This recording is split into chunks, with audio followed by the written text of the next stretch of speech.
Buenas noches con todos los que se conectan desde la zona europea. Buenas tardes para los que se conectan desde la zona latinoamericana. Que Dios les bendiga en este nuevo estudio del Evangelio de Juan. Permítanme empezar con una oración para comenzar con el estudio. Padre, gracias por este tiempo en que estudiaremos tu palabra y pedimos que tu sabiduría llene nuestros corazones, que traigas un mensaje que nos edifique. Bendícenos, Señor, con tu palabra en esta noche, en el nombre de Jesús. Amén y amén. Les invito a abrir su Biblia en el Evangelio de Juan, capítulo 17, para llevar el tercer estudio que estamos haciendo ya sobre el capítulo 17 del Evangelio de Juan. Solamente del capítulo 17 ya vamos teniendo 3 estudios. La semana pasada empezamos con el versículo 6 hasta el versículo 9. Y para recordar qué fue lo que estudiamos, les hice aquí un pequeño resumen. Cuando Jesús va a orar por sus discípulos, define a sus discípulos en los versículos del 6 al 9, los define con 5 características. Dice, el versículo 6, dice, a los hombres que del mundo me diste.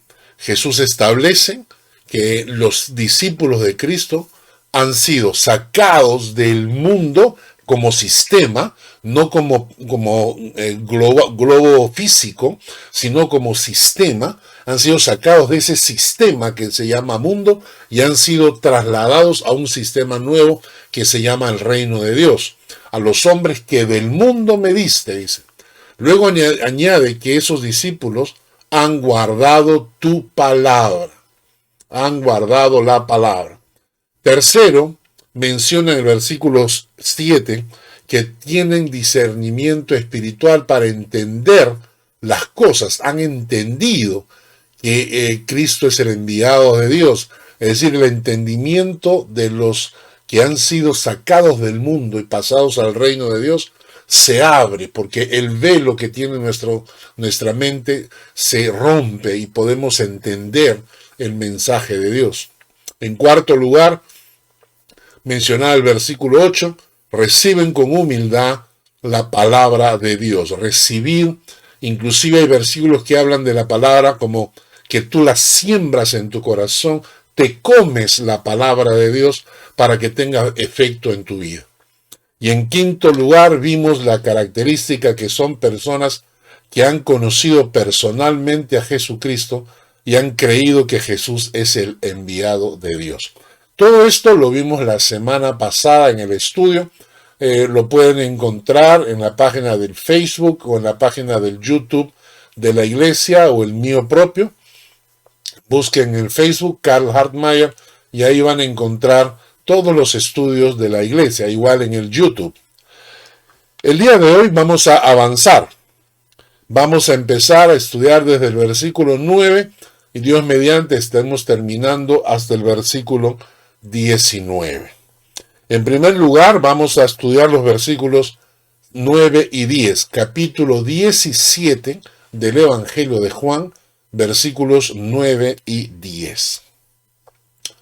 Dice, yo ruego por ellos, no ruego por el mundo, sino por los que me diste, porque tuyos son. Y todo lo mío es tuyo, y lo tuyo mío, y he sido glorificado en ellos.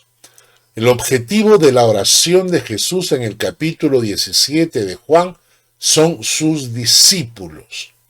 Jesús no está orando vagamente por la humanidad. Jesús no hace esas oraciones que a algunas personas les gusta. Orar por la paz mundial y orar por el hambre y orar por los que mueren y orar por los que se enferman y orar por el coronavirus. No. Jesús es específico. Jesús ora por sus discípulos.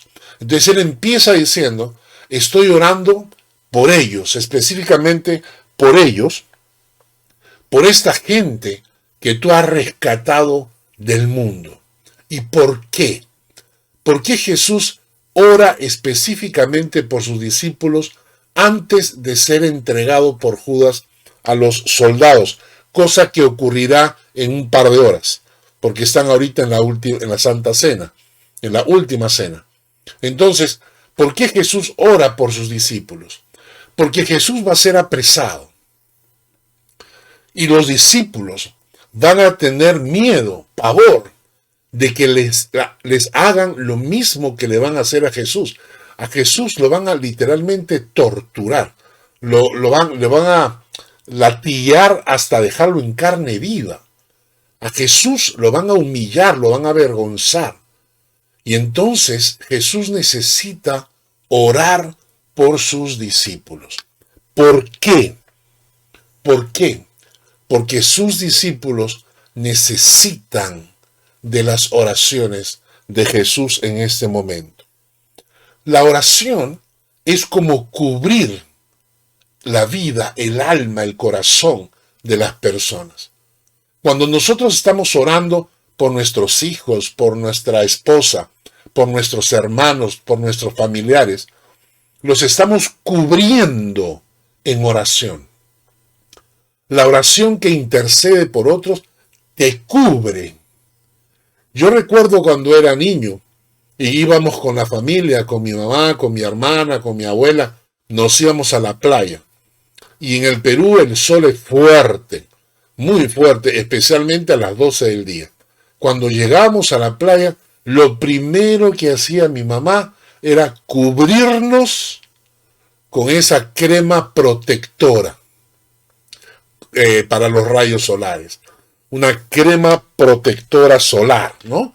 Y entonces nos embadurnaba de esa crema blanca para que los rayos solares no te quemaran, porque si no te echabas esa crema, al ratito nomás estabas rojo como un camarón.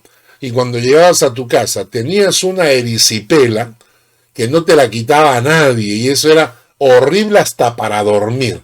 Entonces, para que no te afecte los rayos solares, te cubrían con esta crema protectora solar. La oración es eso. Cuando estamos orando, intercediendo por otras personas, especialmente cuando oramos por nuestros hijos, estamos cubriendo a nuestros hijos con esa capa protectora que es la oración de un padre por sus hijos. Cuando oramos por nuestro cónyuge, por los familiares, por nuestros amigos, estamos cubriéndolos, estamos protegiéndolos, ¿no es cierto? La oración es como el cinturón de seguridad en el auto. Entonces, cuando entran tus hijos, tú les pones el cinturón de seguridad por si acaso haya un accidente. Entonces, la oración es eso, proteger, cubrir en oración. Y Jesús estaba haciendo eso con sus discípulos. Recuerdo la historia de la hija de un pastor que estaba en su época difícil. Los hijos de los pastores no son pastorcitos como la gente quisiera creer, no es así. Los hijos de los pastores muchas veces tienen sus épocas buenas, sus épocas malas. Los hijos de los creyentes no siempre son el ejemplo en la iglesia. Y esta era una chica que estaba en su época rebelde. Y sus padres no dejaban de orar por ella. Ella se fue con unas amigas a ver un concierto de rock. ¿Cuál es la costumbre en el mundo para estos concertistas de rock? Y es que durante el concierto se van fijando en el público para ver a las chicas más guapas. Y como las chicas están tan emocionadas en el concierto, cuando termina el concierto, estos rockeros mandan a sus guardaespaldas para decirles a las chicas e invitarlas a los camerines de ellos. Naturalmente, el objetivo de esa invitación no es conversar, ¿no? El objetivo de esa invitación es llenarlas de licor y terminar teniendo relaciones íntimas. Y entonces muchas de esas chicas, locas por el concierto, porque están sus ídolos adelante, ellas van. En ese grupo estaba la hija de estos pastores. Y entonces fueron. El problema es que este grupo de rock tenía como acompañante a una bruja que se supone los protegía y los cuidaba.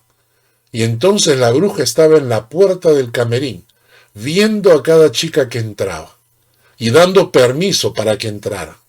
Y entonces aparece la hija de estos pastores y la bruja la mira e inmediatamente hay un choque espiritual ahí. Y la bruja le dice a la chica, no, tú no puedes entrar. Y entonces la chica, pero ¿por qué no? Todas mis amigas están adentro. Y la bruja le dice, no, porque a ti te cubren con oración. Tienes ángeles a tu alrededor que te están protegiendo. Y la botaron. Eso es lo que hacen nuestras oraciones. Y Jesús estaba cubriendo en oración a sus discípulos, ¿no? Y eso es interesante porque todos nosotros deberíamos tener una lista de intercesión. Una lista de aquellas personas que cubrimos en oración cada día. Cada mañana al levantarse, si tú eres padre o madre, cada mañana al levantarte, ora y cubre a tus hijos en oración. Para que cuando ellos vayan a la escuela, a la universidad o a trabajar o donde sea, vayan cubiertos con esa oración que has hecho por ellos ante el trono de Dios. Lo mismo por nuestros amigos, lo mismo por nuestros familiares. Así que Jesús está orando y dice el texto literalmente, el versículo 9, yo ruego por ellos, no ruego por el mundo, sino por los que me diste. Y miren esto, lo que dice acá, porque tuyos son. Porque tuyos son. Acá es una cosa interesante. Jesús está diciendo que sus discípulos son de Dios, pertenecen a Dios. Me encanta esa frase. Tuyos son. Si tú eres un hijo de Dios, tú eres de Dios, tú le perteneces a Dios. Y eso significa su protección, su cuidado, su compañía sobre ti. Por eso es que la Biblia dice que cuando uno conoce al Señor, eres sellado, como que te ponen un sello en el corazón, en la mente, en el alma, eres sellado diciendo, ahora esto es propiedad divina, nadie lo puede tocar. Quiero que vayamos a un texto en Efesios 1:13, que dice, en él también vosotros, habiendo oído la palabra de verdad y el evangelio de vuestra salvación, y habiendo creído en él, fuisteis sellados, marcados con el Espíritu Santo de la promesa. Tú llevas el sello de Dios en tu alma. Estás marcado en el corazón como hijo de Dios, como propiedad divina. Y escúchame bien, y esto es muy importante, porque hay hoy en día un montón de doctrinas equivocadas metidas en las iglesias. Escúchame bien, ni siquiera el diablo te puede tocar. El diablo necesita permiso de Dios. El diablo necesita permiso de Dios. Sin el permiso de Dios, el diablo no te puede tocar. Entendámoslo, porque en muchas iglesias se han metido doctrinas falsas tratando de hacernos creer que el diablo es más poderoso de lo que es. El diablo no es más que un ángel caído. El diablo no es Dios caído. El diablo no está a la altura de Dios, ni siquiera está a la altura de Jesucristo. Recuerden cuando leemos en el Nuevo Testamento, cuando Jesús se encontraba con los poseídos se doblegaban, se arrodillaban, le suplicaban a Jesucristo, porque Jesucristo tiene más autoridad que el mismo diablo. El diablo no es más que un ángel caído. El diablo está a la altura del arcángel Gabriel, del arcángel Miguel, porque era un querubín, claro. Era un ángel de alto rango. Pero el diablo no es más que un ángel caído, no está a la altura de Dios. Y como tal, el diablo está sujeto al permiso de Dios para actuar. ¿De acuerdo? Miren este texto en 1 Juan 5:18. Sabemos que todo aquel que ha nacido de Dios, no practica el pecado, pues aquel que fue engendrado por Dios le guarda. Está hablando de Jesucristo. Y el maligno no le toca. El maligno no le toca. Esto es palabra de Dios. El maligno no le toca. Esas iglesias que andan por ahí encontrando al diablo detrás de cada Coca-Cola, luchando con el diablo por las calles, reprendiendo al diablo en cada auto. Cuando llegamos a Suiza, una señora que se llamaba Cristiana llevó a mis hijos de paseo. Y cuando regresó, mis hijos me contaron que se encontró con un auto estacionado que tenía una calavera con una calcomanía. Y comenzó a reprender al diablo en el auto. Hermanos, el diablo no puede hacer nada, no te puede tocar. No le des lugar al diablo porque no te puede tocar. Ni siquiera le des tiempo. Ni siquiera te pongas a orar, a reprenderlo, porque no te puede tocar. ¿Por qué? Porque eres propiedad divina. Así que repitan conmigo. El diablo necesita permiso de Dios para hacer cualquier cosa. El diablo necesita permiso de Dios para hacer cualquier cosa. Sin el permiso de Dios, el diablo está vetado. El diablo está vetado, está amarrado, está atado. No puede hacer nada sin el permiso de Dios. Entonces, si yo soy propiedad de Dios y el diablo no puede tocarme y el diablo no puede hacer nada sin el permiso de Dios, entonces ¿cuál es la clave de la vida cristiana? Simple. Tener una comunión con Dios tan estrecha, tan fuerte, tan firme, que simplemente el diablo no pueda tocarte. Mantener una relación amorosa, fresca, permanente, diaria con el Padre. Vivir honrando, adorando a Dios. Vivir sirviendo al Señor, ¿no? Y, hermanos, es triste, pero no vivas la vida buscando al diablo en todo. Vive la vida adorando a Dios en todo. Vive la vida dándole gloria a Dios porque eres propiedad divina. Ahora, claro, si en algún momento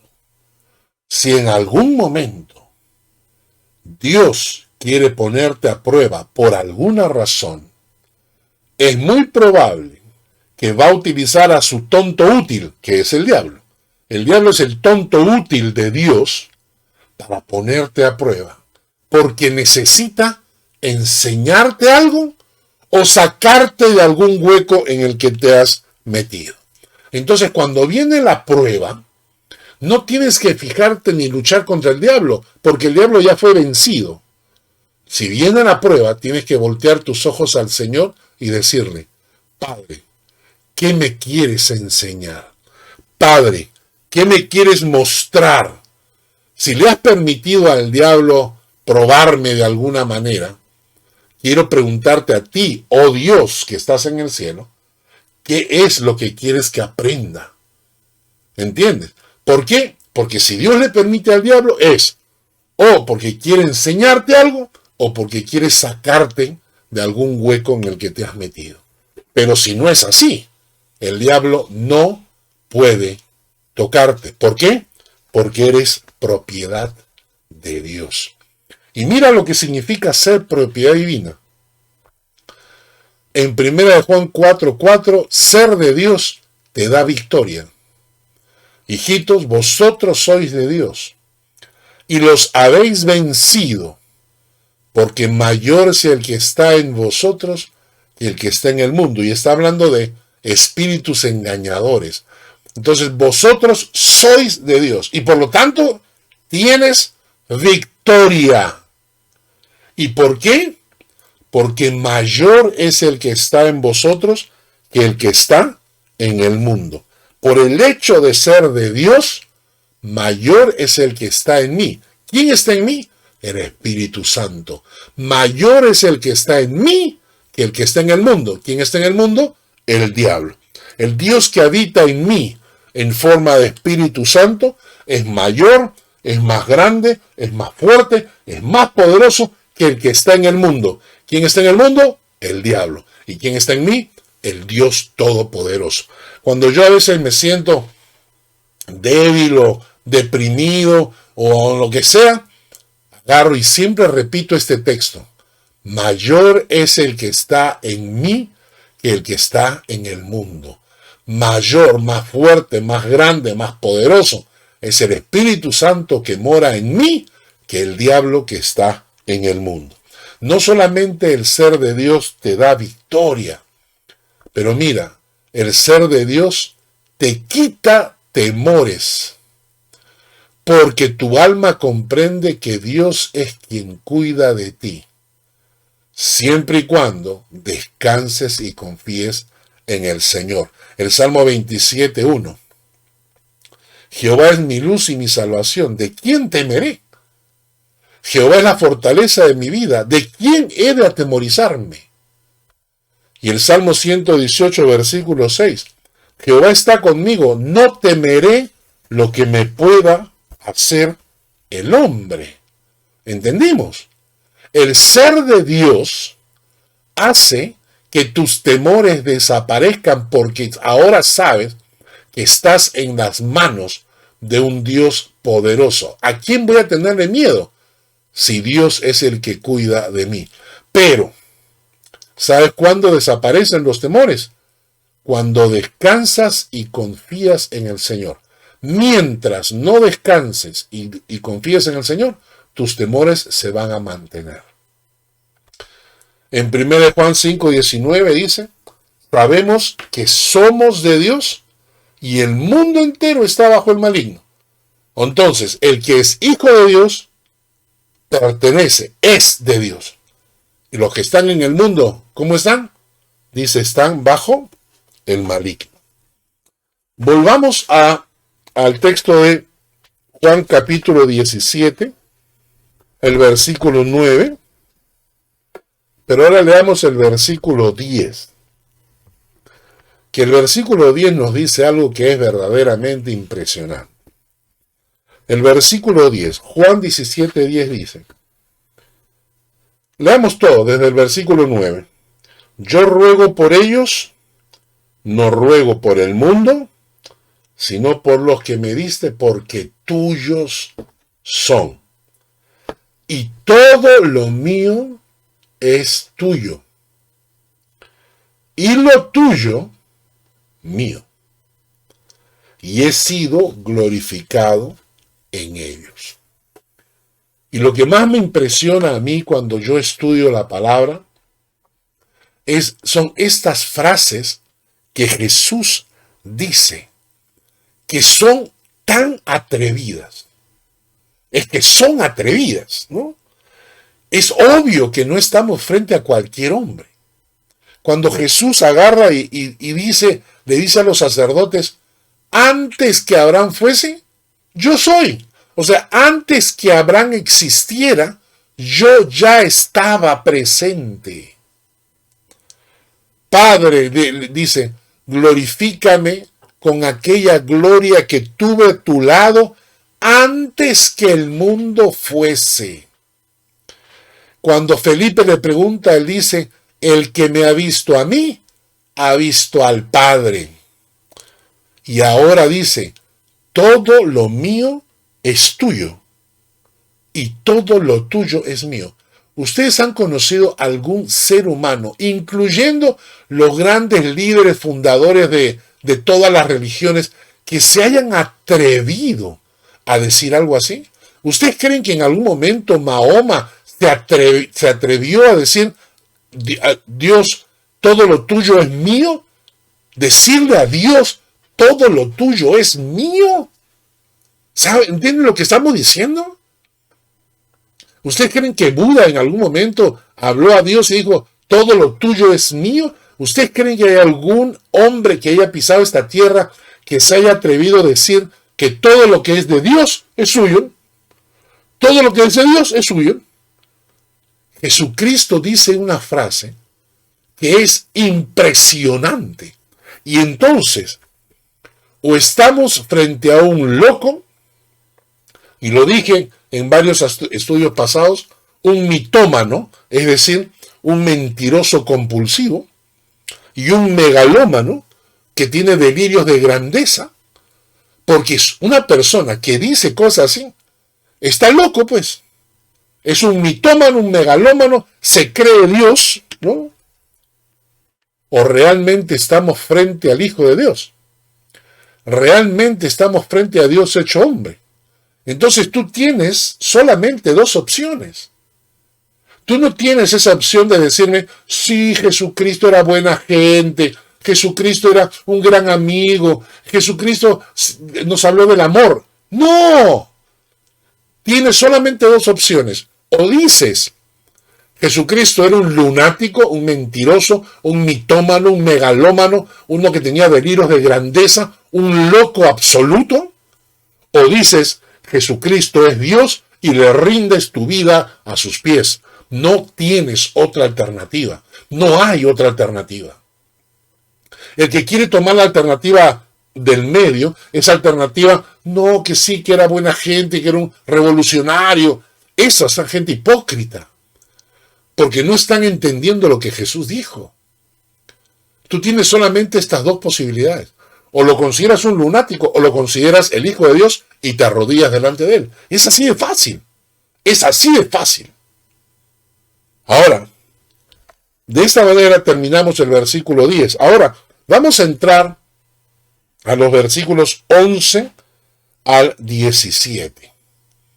Y en los versículos 11 al 17, Jesús ya empieza a orar por sus discípulos. Y miren lo que va a hacer. Jesús empieza a orar y le va a pedir al Padre tres cosas. Le va a decir, Padre, guárdalos para que sean uno. La primera petición de Jesús es por la unidad de los discípulos, que sean uno. La segunda cosa, no te ruego que los quites del mundo, sino que los guardes del mal. La segunda cosa que Dios le pide al Padre es la fidelidad de sus discípulos.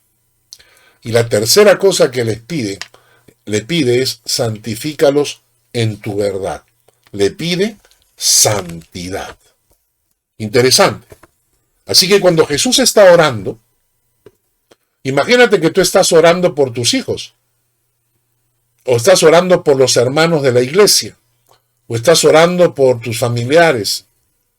Entonces estás orando y dices, Señor, te pido para que sean uno, para que el mundo crea.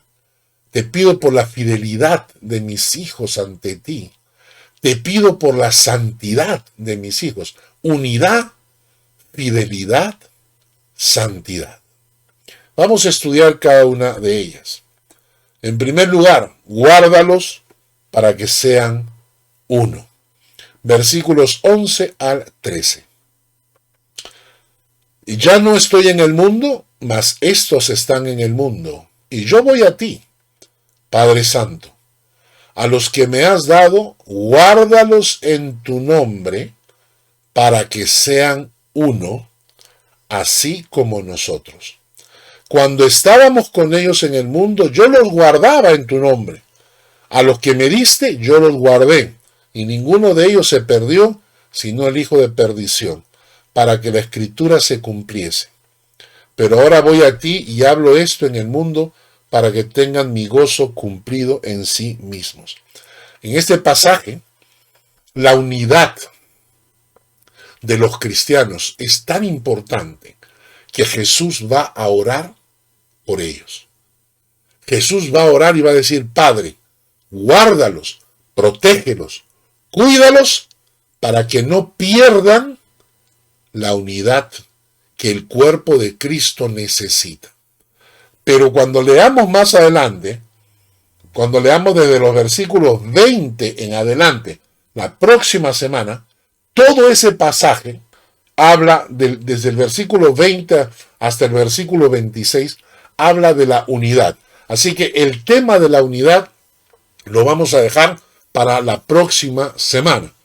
¿De acuerdo? Vamos a estudiar la próxima semana desde el versículo 20 hasta el versículo 26, específicamente sobre el tema de la unidad del cuerpo de Cristo. Vamos a entrar de frente al punto número 2. No te ruego que los quites del mundo, sino que los guardes del mal. Fidelidad. Jesús le pide al Padre que sus discípulos sean fieles.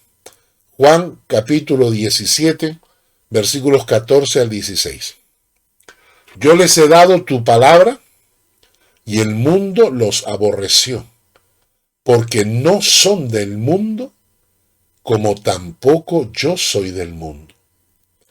No ruego que los quites del mundo, sino que los guardes del mal.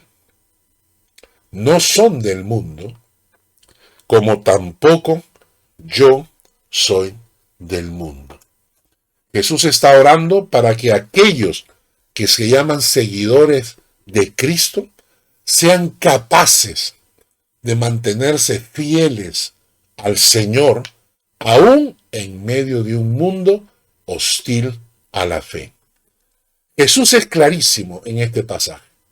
Los auténticos hijos de Dios fueron rescatados de un sistema al cual se le llama mundo, para ser trasladados al nuevo sistema que se llama reino de Dios. ¿De acuerdo?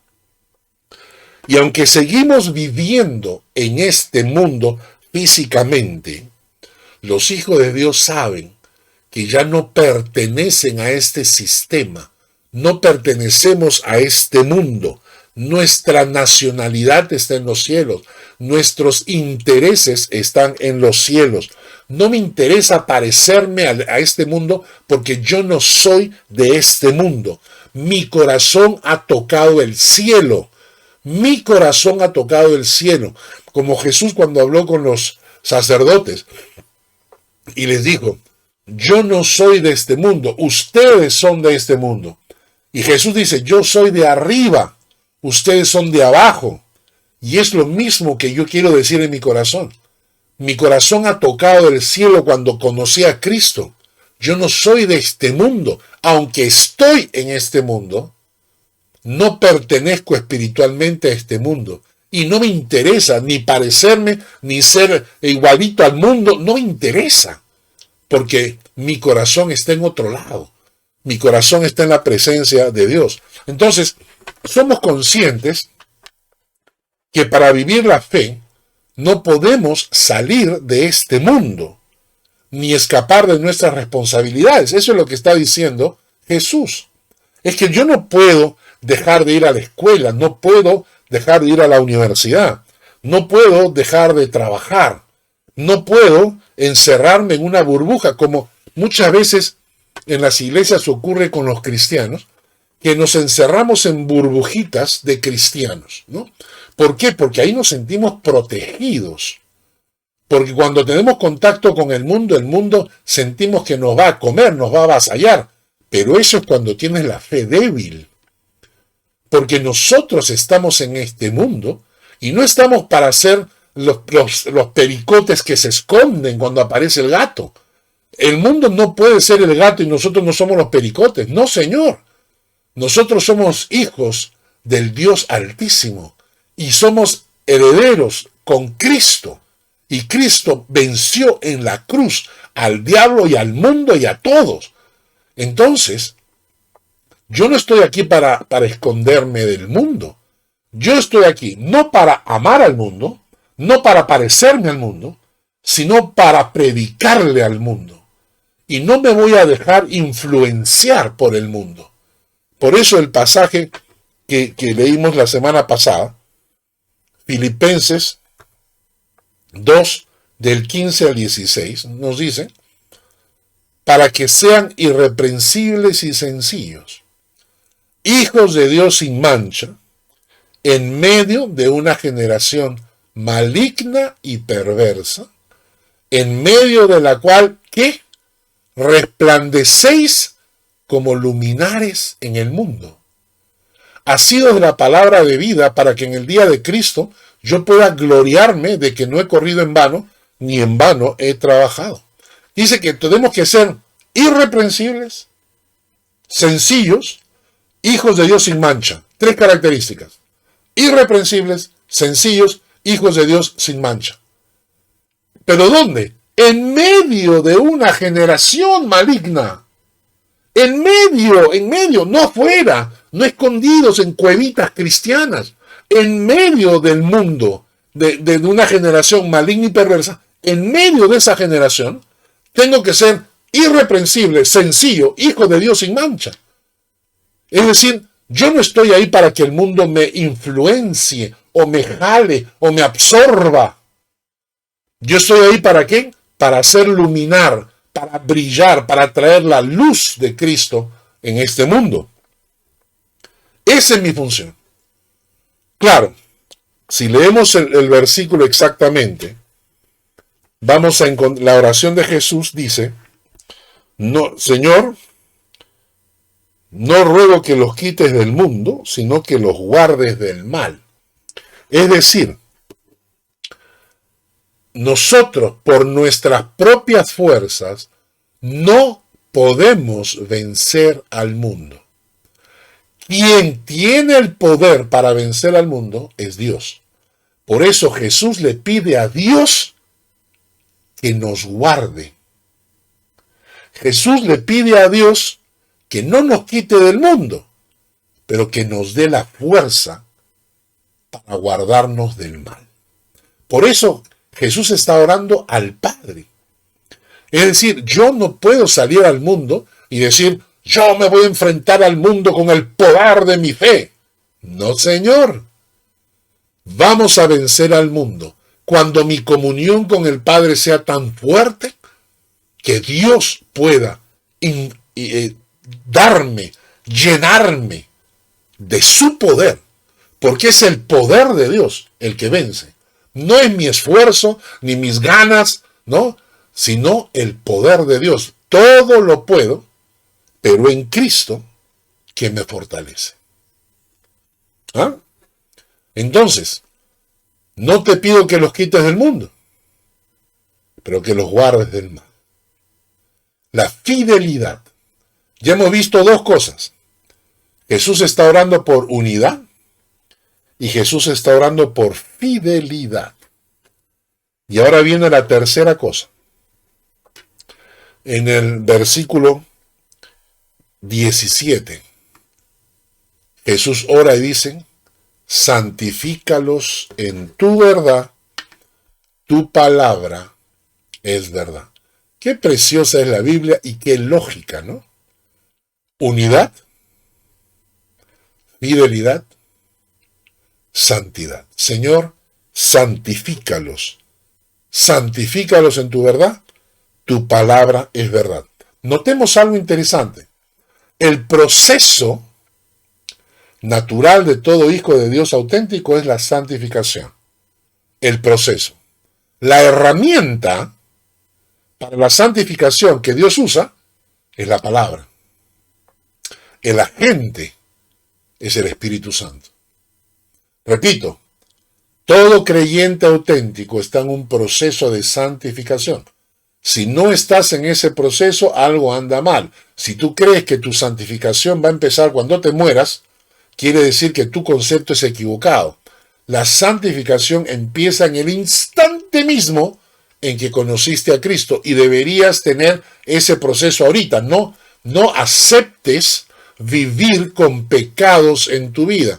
No aceptes tener en tu vida mentira, mal carácter. No aceptes eso, porque se supone que estás en un proceso de santificación. Y la herramienta que Dios usa para la santificación es la palabra. Lo dice, santifícalos en tu verdad. Tu palabra es verdad. El agente que Dios usa es el Espíritu Santo. Salmo 93:5 nos dice, Tus testimonios son muy firmes. La santidad conviene a tu casa, oh Jehová, por los siglos y para siempre. ¿Por qué la santidad conviene? Porque la santidad trae bendición. La santidad trae presencia de Dios a tu hogar. La santidad trae poder de Dios. La santidad trae provisión. Por eso la santidad conviene a tu casa. Y hay un texto bíblico que nos habla de que la única manera de relacionarnos con Dios es viviendo en el camino de santidad. Primera de Crónicas 16:29 nos dice: dad a Jehová la honra debida a su nombre, traed ofrenda y venid delante de él, postraos delante de Jehová en la hermosura de la santidad. No hay ninguna manera de tener una relación personal con Dios que no parta de la hermosura de la santidad. ¿Quieres postrarte delante de Dios y adorarlo? Tienes que hacerlo desde la hermosura de la santidad. Y, hermanos, entendamos esto, La santidad no es optativa, no es opcional. La santidad es el hecho más práctico y real que tiene que experimentar cada creyente. La santidad es necesaria. El pecado es abominable a los ojos de Dios. Es que no es que, tengo un pecadito y Dios me va a perdonar porque Él es bueno. Para Dios el pecado le produce náuseas. Y la santidad, como dije, no empieza cuando te mueres. La santidad empieza ahora. Y recuerda y medita en el texto que dice: sin santidad nadie verá a Dios. Y eso te incluye a ti y me incluye a mí. Sin santidad nadie verá a Dios. 1 Juan 3, 8, 9. El que practica el pecado es del diablo, porque el diablo peca desde el principio. Para esto apareció el Hijo de Dios, para deshacer las obras del diablo. Todo aquel que es nacido de Dios no practica el pecado, no tiene el pecado como modus de vida. ¿Por qué? Porque la simiente de Dios está en él, permanece en él. No puede pecar porque es nacido de Dios. Isaías 35:8 nos dice: habrá allí calzado y camino y será llamado camino de santidad. No pasará inmundo por él, sino que él mismo estará con ellos.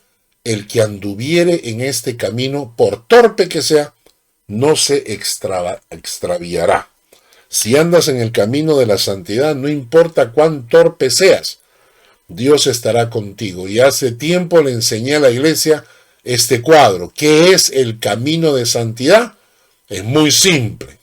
El camino de santidad: honrar a Dios en todos mis actos, adorar a Dios con todo el corazón y servir a Dios en todo tiempo. ¿De acuerdo? Honrar a Dios en todos mis actos, adorar a Dios con todo el corazón y servir a Dios en todo tiempo. Y hemos dicho que si bien es cierto, el proceso por el que pasa todo creyente es el proceso de santificación, la herramienta que Dios usa es la palabra de Dios. 1 Tesalonicenses 2:13 nos dice: por lo cual también nosotros, sin cesar, damos gracias a Dios de que cuando recibisteis la palabra de Dios que oísteis de nosotros, la recibisteis no como palabra de hombres, sino según es en verdad la palabra de Dios, la cual actúa en vosotros los creyentes. Entonces, por eso es que la palabra de Dios está ahí para confrontarnos. Por eso es que cuando vamos a una iglesia y escuchamos que la palabra de Dios nos confronta, estamos en un lugar santo. Porque la palabra de Dios tiene esa función. La palabra de Dios tiene la función de sacarnos de la ignorancia espiritual. La palabra de Dios tiene como objetivo abrir los ojos de nuestro entendimiento para comprender la verdad de Dios, es decir, cómo Dios ve las cosas, ver a través de los ojos de Dios. Por eso, cuando yo escucho una prédica y esta prédica me confronta, tengo que darle gracias a Dios. No tengo que ser como esos creyentes que salen huyendo. Ay, en esta iglesia hablan tan duro, en esta iglesia se predica tan fuerte. Ay, no me gusta la iglesia, y se van, porque esa gente no tiene un corazón que está buscando la santidad. Si tú estás buscando la santidad y tienes gente que te predica la palabra, a veces es dura la palabra, pero cuando tienes gente que te predica la palabra así, dale gracias a Dios porque tienes un privilegio, porque la palabra de Dios que estás escuchando está transformando tu alma y tu corazón, preparándote para el camino de santidad que vivirás en la eternidad con un Dios absolutamente santo. Entonces la palabra de Dios está ahí para eso. Es la herramienta que Dios va a usar. Por eso es importante, hermanos, que estudiemos la palabra, que seas responsable en el estudio de la palabra. No dejes que el mundo te engañe. No dejes que te ofrezcan un plato de lentejas a cambio de tu primogenitura, como hizo Jacob con Esaú. Es decir, me refiero a que tienes estudio bíblico y alguien te ofrece, vamos al cine, vamos a salir, vamos a tener un lonchecito, y por cualquier cosa dejas la palabra, porque la palabra es la que te está llevando a la santificación, no el lonchecito, ni la comida, ni el cine. Y esto es importante. Por eso es que hay 3 cosas que cada creyente debería tener en su vida. Yo no lo considero opcional. Creo que cualquier creyente que está caminando en el camino de santidad va a tener. Son 3 aspectos. El estudio personal diario de la palabra de Dios. Estudio personal diario de la palabra de Dios. El estudio bíblico semanal, como este que estás teniendo en este momento. Reserva el día de tu estudio. Ahora que estamos en casa, que estamos en cuarentena, reserva los miércoles, son del Señor para estudiar la palabra. Y tú dirás, sí, pero puedo verlo después. Ya no lo ves. Si no lo ves en el momento, es probable que no lo veas, y luego tienes 2 estudios, ya es mucho tiempo, 3 estudios ya se te pasaron, y cuando vuelvas a escuchar, ya te perdiste 2 capítulos de la Biblia. El estudio bíblico semanal. Y tercero, la predicación dominical de la palabra. No pierdas nunca la predicación dominical de la palabra de Dios. Estas 3 cosas deberían ser parte de tu vida siempre. Vamos terminando con el pasaje. Vamos a Juan, capítulo 18 y 19. Perdón, Juan capítulo 17, versículos 18 y 19. Que son los 2 últimos versículos para el día de hoy. Como tú me enviaste al mundo, así yo los he enviado al mundo. Y por ellos yo me santifico a mí mismo, para que también ellos sean santificados en la verdad. Jesús ha orado al Padre y le ha pedido por 3 aspectos de nuestra vida: unidad, fidelidad, santidad. Y ahora Jesús termina este momento y dice, Señor, yo los he enviado al mundo así como tú me enviaste al mundo. Nos da una misión. Jesús recibió una misión que debía cumplir. No era una misión opcional. La misión de Cristo estaba basada en el amor de Dios. La misión de Cristo exigía sacrificio, compromiso y persistencia. La misión de Cristo obligaba a que Cristo fuese obediente hasta la muerte. Voy a repasar estas palabras para que ustedes entiendan cómo es la misión que Cristo recibió. La misión de Cristo se desprende del amor de Dios por sus criaturas. O sea, Dios envía a Cristo por amor a nosotros. Es un acto de amor. La misión de Cristo de venir al mundo es un acto de amor a nosotros. Pero cuando Cristo estaba acá, necesitaba tres cosas: sacrificio, compromiso y persistencia. Sacrificio, compromiso y persistencia. Y para alcanzar la meta de la misión para la cual fue enviado, el mismo Cristo dice que tuvo que hacerse obediente hasta la muerte y muerte de cruz. Vamos a leer un texto que dice Filipenses 2 del 5 al 11. Haya pues en vosotros este sentir que hubo en Cristo Jesús, el cual, siendo en forma de Dios, no estimó el ser igual a Dios como cosa que aferrarse, sino que se despojó a sí mismo tomando forma de siervo, hecho semejante a los hombres, y estando en la condición de hombre, se humilló a sí mismo, haciéndose obediente hasta la muerte y muerte de cruz. ¿Cuál fue el premio? Miren, Cristo recibe una misión. Aunque Él es en forma de Dios, recibe una misión. Y entonces Él no estima el ser igual a Dios como algo de lo cual aferrarse, sino que se despojó. Se despojó de su posición de Dios y tomó forma humana, forma de siervo. Y estando en la condición de hombre, dice, se humilló a sí mismo haciéndose obediente hasta la muerte y muerte de cruz. ¿Cuál es el premio que recibe Cristo por haber hecho esto? Por lo cual Dios también le exaltó hasta lo sumo y le dio un nombre que es sobre todo nombre, para que en el nombre de Jesús se doble toda rodilla de los que están en los cielos y en la tierra y debajo de la tierra, y toda lengua confiese que Jesucristo es el Señor, para gloria de Dios Padre.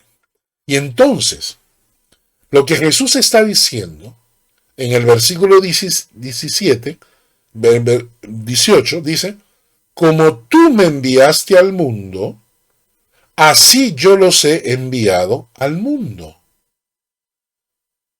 Y el versículo está en Marcos capítulo 16, y les dijo, id por todo el mundo y predicad el evangelio a toda criatura.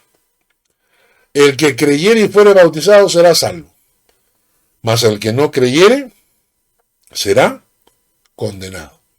Y entonces hemos recibido una misión, y quiero que me escuchen, esto no es solamente de los pastores. Tú que me estás escuchando, tú tienes esa misión. Cristo dio esta misión a todos sus hijos, a todos sus discípulos. Pero solo cumpliremos la misión si lo entendemos que la misión es una misión de amor para rescatar a los perdidos, si tenemos la persistencia, si tenemos la fidelidad, si nos hacemos obedientes al mandato de Dios, si decimos, yo voy a obedecer el mandato de Dios de ir y predicar el mundo, al predicar el evangelio a todas las naciones. Es algo que todos tenemos que hacer. En Hechos, capítulo 26, le dice Dios a Pablo, Jesús le habla a Pablo y le dice, librándote de tu pueblo y de los gentiles a quienes ahora te envío, para que abras sus ojos, para que se conviertan de las tinieblas a la luz y de la potestad de Satanás a Dios, para que reciban por la fe que es en mí perdón de pecados y herencia entre los santificados. Para Dios, la gente que está en el mundo, que te rodea, y estoy hablando de tus parientes, de tus hijos, de tus padres, de tus tíos, de tus primos, de tu vecino, de tus compañeros de trabajo que no conocen al Señor. Para Jesús, para Dios en el cielo, son personas que tienen los ojos cerrados. Dice, para que abras sus ojos. Para que se conviertan de las tinieblas a la luz. Están en tinieblas. Dice, de la potestad de Satanás a Dios. Están bajo la potestad de Satanás. Para que reciban por la fe que es en mí perdón de pecados. Porque tendrán que pagar por sus pecados. Y dice, y herencia entre los santificados. O sea que las personas que no conocen al Señor, según este texto, son ciegos espirituales, están en tinieblas, están bajo la potestad de Satanás, están en sus pecados y serán condenados. Por eso es que Dios nos ha dado una misión de llevar el Evangelio a toda criatura. A ti, a mí, a todo el mundo. Ahora, ¿cómo lo hacemos? Punto 1. Hay que ser testigos a los que te rodean. En Hechos de los Apóstoles, capítulo 1, versículo 8, dice, recibiréis poder cuando haya venido sobre vosotros el Espíritu Santo, y me seréis testigos en Jerusalén, en toda Judea, en Samaria, y hasta lo último de la tierra. Tenemos que dar testimonio de Cristo. Tenemos que hablar del Señor a las otras personas. Hay que hablarles. Hay que invitarlos a la iglesia. Hay que regalarles un folleto. Hay que regalarles una Biblia. Hay que regalarles un video. Hay que compartir el link de los estudios bíblicos. Invítalos a tu casa a escuchar el culto. En fin, trata de que las personas puedan escuchar el Evangelio. No te toca a ti convertirlos. Eso es obra del Espíritu Santo. Tú lo único que tienes que hacer es sembrar la palabra. ¿Te acuerdas de la parábola del sembrador? La parábola del sembrador. Tú solamente siembras la palabra. Y de lo demás se encarga del Espíritu Santo. Habrá algunos que serán mala tierra. Y habrá unos que serán buena tierra. Entonces te toca sembrar la palabra. En primer lugar, ser tú el testigo, ser tú el que da testimonio, ser tú el que habla, predica, enseña, invita. Tenemos que hacerlo. En segundo lugar, yendo a las misiones, si Dios pone ese llamado en tu corazón, no todo el mundo te recibe este llamado, pero Jesús le dijo a sus discípulos, toda potestad me es dada en el cielo y en la tierra, por tanto, id y haced discípulos a todas las naciones, bautizándolos en el nombre del Padre, del Hijo, del Espíritu Santo, enseñándoles que guarden todas las cosas que os he mandado. He aquí yo estoy con vosotros todos los días hasta el fin del mundo. O sea, tú puedes, si Dios pone en tu corazón, ir y predicar el Evangelio a otras personas, en otras culturas, en otros países. Si de repente estás viviendo en tu país y Dios pone en tu corazón ir a un país musulmán de repente a predicar. Yo sé que arriesga la vida, pero si Dios pone en tu corazón, te vas como misionero si es que tienes el llamado en tu corazón. O sea que primero, predicando a los que te rodean. Segundo, puede ser que Dios te ponga en el corazón el llamado de ir a las misiones a predicar el Evangelio a otras naciones. Pero ¿y si no? El tercero, sosteniendo el trabajo de aquellos que hacen el trabajo, que yo no puedo hacer. Repito, sosteniendo el trabajo de aquellos que hacen el trabajo y que yo no puedo hacer. Este texto, 1 Corintios 9:7. ¿Quién fue jamás soldado a sus propias expensas? Ok, ahora tenemos un proyecto, por ejemplo, estamos queriendo predicar la palabra en una zona del Perú. Perfecto, pero yo no puedo ir, pues. Pero tengo en mi corazón que se predique el Evangelio allá. Yo no puedo ir, pero puedo buscar si hay alguien que está allí, que está dedicado a predicar el Evangelio. Entonces yo digo, bien, entonces yo quiero apoyar, sostener ese trabajo. Alguien me dice, Tenemos un trabajo en Afganistán, tenemos un trabajo en Turquía, tenemos un trabajo no sé, en México, en donde sea. De repente yo no puedo ir, pero si hay gente que va a hacer el trabajo y yo puedo aportar, sostener el trabajo de aquellos que hacen el trabajo que yo no puedo hacer, también estoy cumpliendo la misión que Cristo me entregó. Entonces, Jesús le dijo a sus discípulos que tenían una misión: ir a todo el mundo, hacer que cada persona en el mundo escuche el Evangelio. Tú, a tu alrededor, a tu familia. Si Dios te pone en el corazón, puedes irte como misionero. Y si no, puedes sostener el trabajo de muchos misioneros, porque muchos están haciendo el trabajo, pero dice, ¿quién fue jamás soldado a sus propias expensas? ¿Qué significa eso? Queremos que se predique el Evangelio, queremos recibir estudios bíblicos, queremos recibir buenas prédicas. ¿Y cómo se sostienen estas personas que están haciendo el trabajo? Del aire. ¿Cómo queremos que un predicador, que un misionero predique el Evangelio si no tiene para darle de comer a sus hijos? ¿Cómo hacemos? ¿No? Entonces, por eso ninguno fue jamás soldado a sus propias expensas. No hay un soldado que vaya a la guerra y tenga que comprarse su pistola, sus balas, ¿no es cierto? Entonces, repito para terminar el estudio de hoy. Tenemos que predicar el Evangelio a toda criatura. 1. Tú siembra la palabra en la mayor cantidad de gente posible. 2. Si Dios te pone el llamado de ir a las misiones, pues vete. Y 3. Si no puedes ir porque trabajas, estudias o lo que sea, sostén el trabajo de aquellos que hacen el trabajo que tú no puedes hacer. Vamos a terminar con una oración. Señor, gracias por este estudio. Te bendecimos y te damos gracias y gloria por este día, por la palabra que hemos escuchado. Bendícenos con ella, llévala para que otros la escuchen. Permite que otros tengan acceso a este mensaje. Gracias en el nombre de Jesús. Amén y amén. Hermanos, que Dios les bendiga. Nos vemos la próxima semana para continuar nuestros estudios del Evangelio de Juan.